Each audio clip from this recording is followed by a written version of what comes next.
Dear Mama Colleen, itago nyo na lang po ako sa pangalang JM, 28 years old ng Laguna.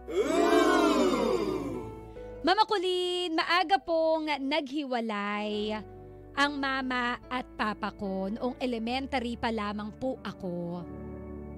Maayos naman po ang paghihiwalay nila noon. Kaya anytime, pwede kaming makipag-usap at makipagkita kay papa. Napagkasunduan din po ng parents ko na doon ako mag-aral ng high school sa Bicol dahil taga doon po ang papa ko. At doon na din ako nagkaroon ng girlfriend na itago na lang po natin sa pangalang Lorraine.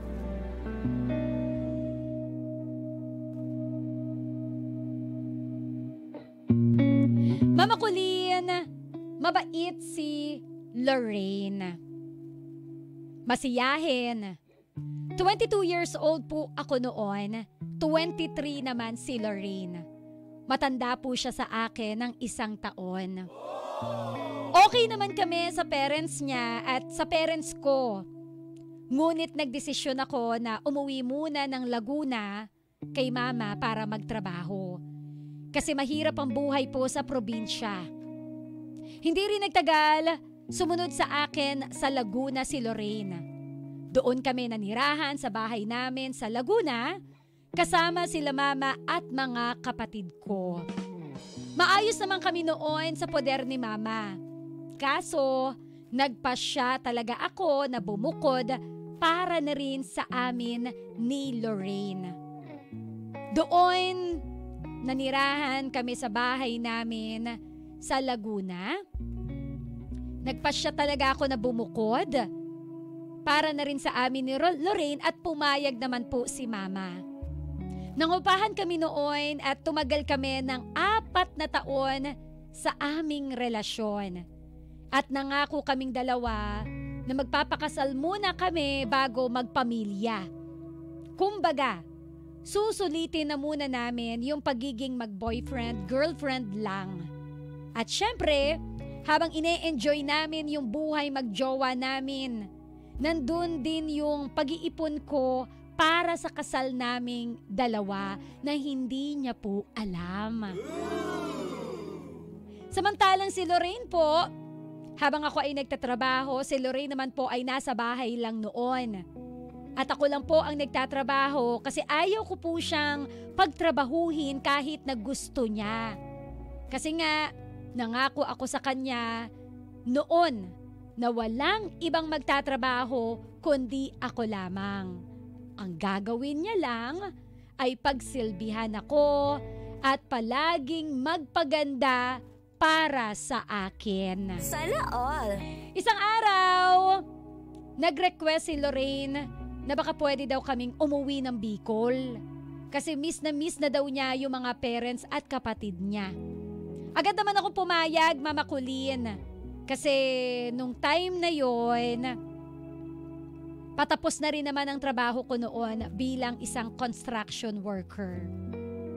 Labis ang tuwa niya nung pumayag ako sa gusto niya. Dahil sa wakas, makikita na niya ang pamilya niya ng halos 4 na taon na hindi niya nakasama. Pagdating namin ng Bicol, kitang-kita ko sa mukha ni Lorraine ang labis na tuwa nang makita at mayakap ang mga magulang niya. Naging maayos din ang buhay namin doon ni Lorraine sa poder naman ng magulang niya. Nandyan yung sumasama ako sa kuya, sa pagpangingisda, hanggang sa natuto na din ako sa hanap buhay sa dagat. At dumating yung time, sa kabilang baryo muna kami nakitira. May kalayuan din sa baryo namin. Bandang sa lugar kung saan nakatira yung ate niya. Bilas na nga ang tawag sa akin ng asawa ng ate niya at yun na rin ang tinawag ko sa kanya. Hanggang sa nagkasundo kami at palagi na kaming magkasama sa paglaot. Dumating yung time, Mama Colleen, na papasok bilang katulong o kasambahay yung ate niya sa ibang lugar. Pero party pa rin naman po ng Bicol. May kalayuan din sa lugar namin para daw makatulong kay Bilas sa mga anak nila. Kaya po, si Lorraine muna ang nagbabantay ng mga pamangkin niya habang kami ni Bilas naman ay gabi-gabing nasa laot at umaga ng 7:00 ang uwi namin. Doon ko rin po nakilala ang kapatid ni Bilas na itago na lang po natin sa pangalang Vince. Naging close din kami at naging close din sila ni Lorraine. Andun yung sabay kaming nakain na para pong magkakapatid lang kami. Palagi kaming masaya habang nilalaro ang mga anak ni Bilas. Lumipas ang ilang araw na parang biglang nagbago si Lorraine. Kasi dati, pag-uwi ako galing sa dagat, ay pinagtitimpla niya ako ng kape at pinaghahanda ng damit na pamalit dahil basa nga ako galing sa dagat. Nung time na yon ay parang ang nag-iba na po siya. Palagi niya nang hawak yung cellphone niya at parang abala sa kachat niya. Hindi ko na rin mabuksan ang password ng cellphone niya dahil pinalitan niya na ito. Napapaisip na lang ako habang nasa laot kami ni Bilas na kung bakit naging ganun na lang bigla si Lorraine sa akin. At eto na nga, Mama Colleen. Minsan, nakita at nabasa ko ang mga chats niya dahil magkatabi kami sa higaan. Kunwari, natutulog ako. Pero nakasimple ang mata ko sa cellphone niya dahil nakatalikod na po siya sa akin pag natutulog. Na dati naman nakayakap siya sa akin.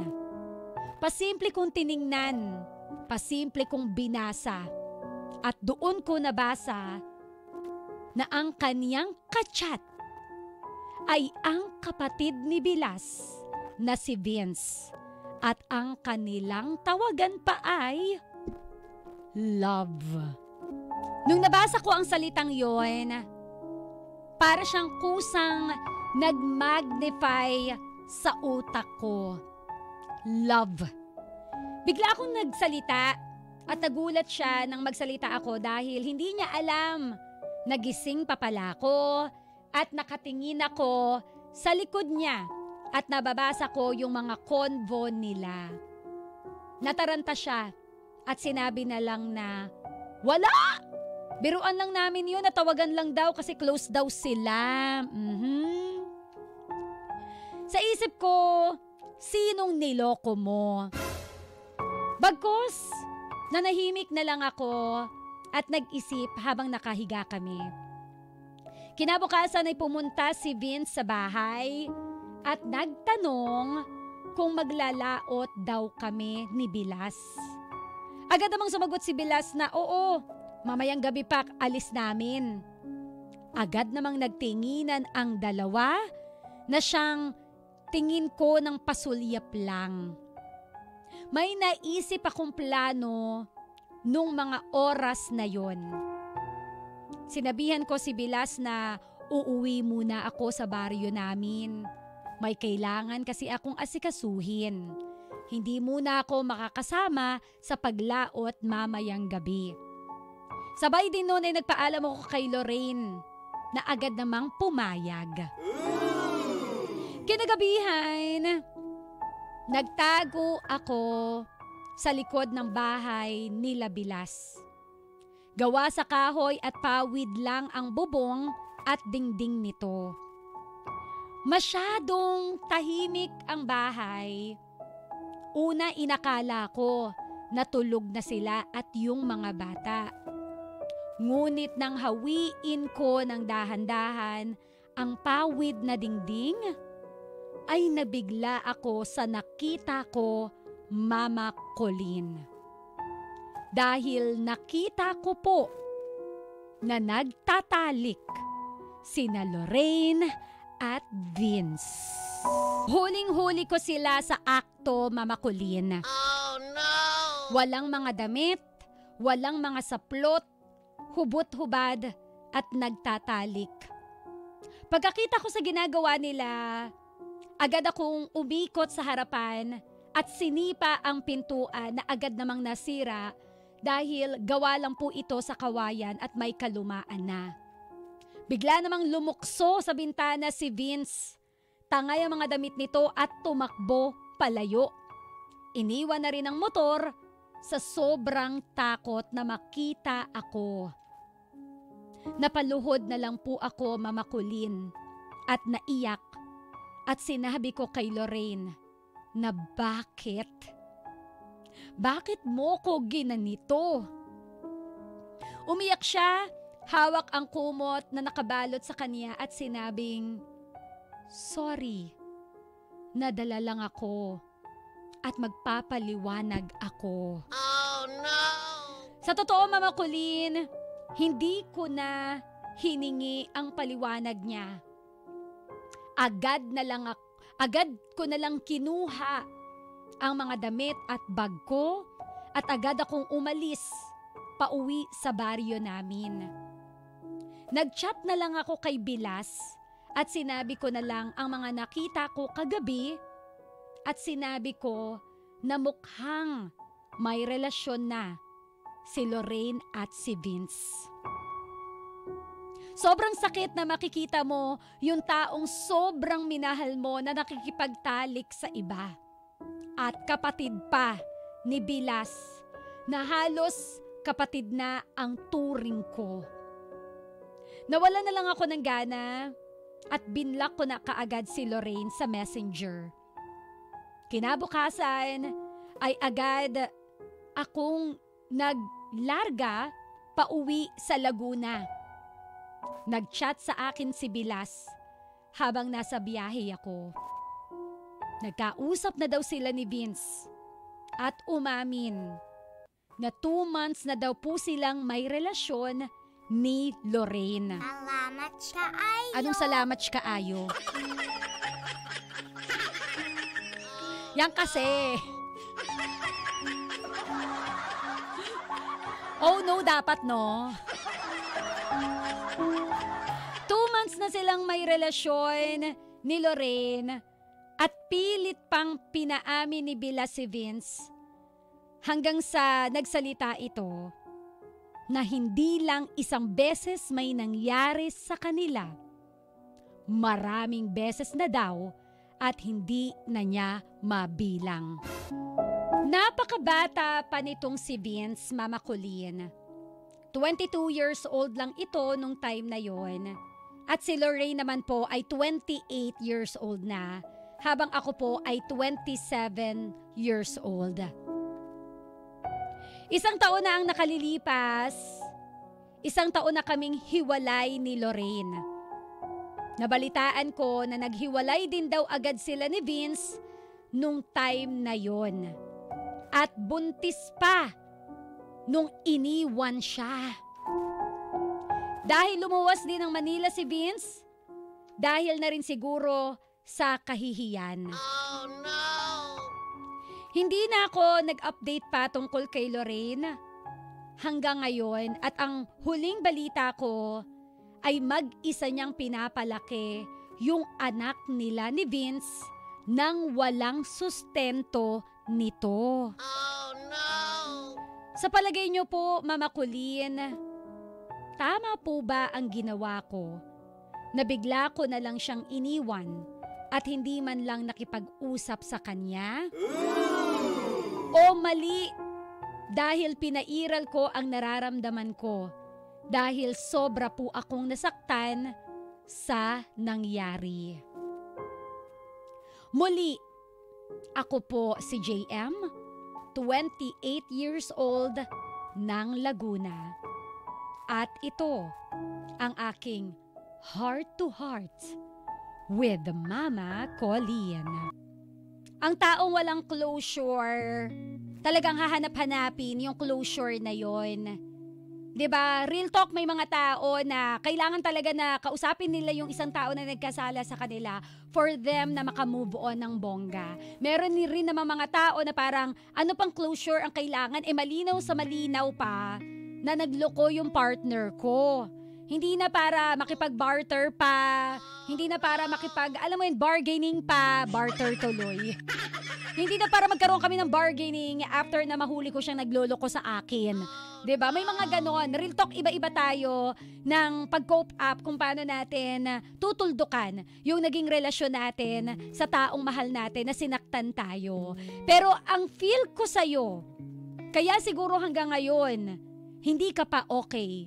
Kaya siguro hanggang ngayon, feeling mo, may kasalanan ka. Or eto, tinatanong mo kasi sarili mo na mali ba na pinairal ko yung nararamdaman ko? Meron ka pang tanong na tama ba yung ginawa ko? Kasi once again, hindi mo nakuha yung closure talaga na hinahanap mo. Kahit malinaw pa sa malinaw, na the moment na nakita mo na nakapatong si Vince kay Lorraine, closure na yun, nag-close open na nga sila Diba? Kumbaga ikaw na lang talaga ang tutuldok. 'Di ba? Wala kang kasalanan kung hindi mo siya pinakinggan. Actually, may nabasa nga ako na comment dito. Sabi niya, naku, pag binigyan mo pa siguro ng pagkakataon na magpaliwanag si girl, baka mabaliktad ka pa at ikaw pa ang masisi ni girl. Alam mo yung parang, pag kinausap mo pa siya, imbes na maghiwalay na talaga kayo ng tuluyan, baka mapaikot ka pa niya at mapapaniwala sa mga dahilan niya. At ikaw pa yung pagbintangan na kaya lang naman ako nagloko, kaya lang naman ako nakipagtalik kay Vince, kasi ganito, kasi ganyan ka. Na para sa akin, hindi ma-justify. Hindi dapat bigyan ng justification ang paglalandi mo sa iba. Kung may problema ka sa partner mo, makipaghiwalay ka ng tama. Hiwalayan mo yung partner mo kung talagang may mali kay partner mo, kung feeling mo you felt neglected, at gusto mong maramdaman yung pagmamahal niya, 'di ba? Tapikin mo. Huy! Nandito ako, nag-e-exist ako. Hindi mo na ako dinidiligan. Sige, magpapadilig ako sa iba. 'Di ba? Ganun lang 'yun. Pero the moment kasi na hindi mo hiniwalayan, pinagsabay mo pa habang may katsurbahan kang iba. Basically, lumandi ka talaga at kumati talaga, nagpakamot ka sa iba. So para saan pa? Para magpapaliwanag ako? Ano pang ipapaliwanag mo? Para mang guilt trip ka? Para sisihin mo yung isang tao kahit wala siyang ginagawang masama? Kahit ang tinutinu niya na sa relasyon ninyong dalawa? Para saan pa? Para sabihin mo na, ikaw naman kasi talagang may kasalanan Hindi naman ako manlalalaki kung may oras ka sa akin. Hindi naman ako magpapachorba sa iba kung chinuchorba mo ako gabi-gabi. Yung pala yung gusto mo You get my point? 'Di ba? So basically, kung ayaw mo sa tao, kung may napapansin kang problema, tapikin mo. Hindi yung lolokohin mo, sasalisi ka, makikipagtsurbahan ka sa iba. Kasi kung wala ka rin naman talagang problema, 'di ba? Hindi mo gagawin 'yan. So yun na lang. Ang tanong lang naman sa atin ni JM. Masyado kang mabait, ano? Sana all! Masyado kang mabait, masyado mong iniisip yung nararamdaman niya na noong mga time nga na niloloko ka niya, hindi niya iniisip yun Nagte-take advantage pa nga, papalaot ba kayo? O sige, mag-ingat ka ha. Kinagabihan nakikipagtsurbahan pala sa iba. 'Di ba? Masyado mong iniisip yung ano kayang naramdaman niya na hindi ko siya pinakinggan. Ano kaya yung nararamdaman niya ngayon na single mom na siya kasi binuntis lang siya tapos iniwan lang siya tapos ngayon hindi siya sinustentuhan. Napaka-kind-hearted mo. Buti ka pa iniisip mo yung kapakanan niya pero siya hindi niya inisip yung pwede mo maramdaman. 'Di ba? So, ngayon, again, balik na lang ako. Tama ba yung ginawa mo na bigla mo na lang siyang iniwan at hindi man lang nakipag-usap sa kanya? Kung yan ang paraan mo para maging okay ka, kung yan ang paraan mo para matakasan mo yung sobrang sakit, imagine mo makita mo na may katsurbahan yung partner mo, tama lang yun. 'Di ba? Tama lang yun. Sabi dito ni Nol, natawa ako sa reenactment nung magpalaot ka ba? Huwag ka magulo dyan. Oo. Nakasave po ba ito o may replay po? May pagsendan lang ako, sabi ni JR. Yung mga past episode po ng Heart to Heart with Mama Colleen, mapapanood po yan sa Win Radio YT channel. Lahat ng mga hugot ko dyan, mga hanash ko dyan. May pagsendan lang daw sila. Yung mga real talk natin, naka-upload din yan sa reels ng 91.5 Win Radio. Kaya sa Facebook ni Mama Colleen. Balik tayo kay Kuya. Kayo naman, yung gulo-gulo nyo eh. Okay, tama ba ang ginawa mo? Again, yes, tama lang yun. Kailangan niyang tikman ang sarili niyang medicine. Nagloko siya, alangan namang magstay ka. Nakita ko yung asawa ko, may katsurbahang iba. Yun ang mali. Yun ang hindi tama. Yung maging audience ka pa. Mama Colleen, gusto ko lang naman makinig sana, kaso nakaka-ouch. Sorry na. Oo. Second question. Mali. Dahil pinairal ko ang nararamdaman ko dahil sobra po akong nasaktan. Walang mali sa naramdaman mo. Alangan namang magdiwang ka nga. Diba? Nakita mo na nakapatong, magpapalakpak-pak-pak pa rin, ti. Okay, so walang mali sa naramdaman mo. Walang mali na sobra kang nasaktan. Kasi magiging mali lang ito kung nakita mo na nga nagloloko yung asawa mo, masaya ka pa. Okay? So what are you feeling right now? Siguro, again, the closure kasi hindi kayo nag-usap. Huwag kang mag-guilty. Yung galit mo, legit yan. Hindi yan scammer. Hindi ka scam. Oo. Kung meron mang na-scam dito, ikaw. Kasi akala mo, totoo yung partner mo sa'yo. Akala mo, sa kabila ng pagiging mabuti mo mga kaliviin sa kanya, sa kabila ng gusto mo maging prinsesa lang siya, hindi mo siya pinagtrabaho kasi gusto mo ikaw lang ang magtrabaho. Sana all! Sana all! Oy, pangarap yan ng every misis. Yung maging yung nasa bahay na lang, maging Disney princess. Yung hindi na magtatrabaho, yung sasahod na lang tapos walang maririnig na reklamo sa mister. Pangarap namin yan. Yung hindi ka susumbatan na wala kang ginagawa dito sa bahay eh. Pero ikaw sinabi mo pa, huwag ka magtrabaho, ako ang bahala sa pamilya natin. 'Di ba? Gusto ko magpaganda ka lang, yun lang ang trabaho mo. Ang sarap, 'di ba? Kaya ang sarap tuktukan ni Lorraine eh. Kaya tama na yan. Oo. Baka naman mamaya sabihin mo pa balikan mo si Lorraine tapos ikaw ang tatayong ama sa anak niya. Iba ka rin naman talaga. Kung yan ang nasa puso mo, bala ka. Kasi the way you ask me, the way na ilatag mo sa akin sa dulo ng sulat mo, na ang update na nalaman ko sa kanya, iniwan na siya ni Vince na wala man lang sustento, feeling ko naaawa ka. Feeling ko gusto mo siyang isalba. Nasa sayo na yan. Basta, ito lang ang sasabihin ko sa'yo, paalala, babala. Parang nananakot, babala. The moment lang na babalik ka sa buhay ni Lorraine, just be ready. Siguraduhin mo lang na talagang matino na itong si Lorraine. Maging ready ka sa ano ang magiging kapalit kapag binalikan mo si Lorraine. Again, nasa sayo yan. Kung mahal mo pa, feeling mo, deserve ni Lorraine ng second chance, nasa sayo yan. Basta wala lang sumbatan ha. Wala lang yung throwback Thursday tayo. Na kapag ka nag-away kayo, sasabihin mo sa kanya, ikaw nga binuntis ka ni Vince, nagreklamo ba ako?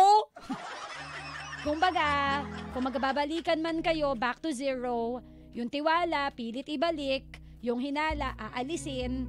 Ngayon, kung hindi mo kayang gawin yon, at tingin mo, masusumbatan mo lang siya pagdating ng panahon, wag mo nang balikan. Okay? Kasi hindi rin naman namin ikaw pwedeng diktahan eh. Balikan mo, sige, kawawa naman. Oo, hindi ka naman pwedeng maging superman ng isang taong nagkasala palagi sa'yo. Pero again, nasa sa'yo pa rin yan. Ang amin lang. Yun lang. Okay? So, once again, yan po ang kwento ni JM, 28 years old ng Laguna. Yung mga tao dito nagwawala, wag mo na daw balikan. Again, si JM yan, desisyon niya yan. Kung ano ang nasa puso mo, sundin mo. Basta ang mga babalal ni Mama Colleen, baunin mo. Okay?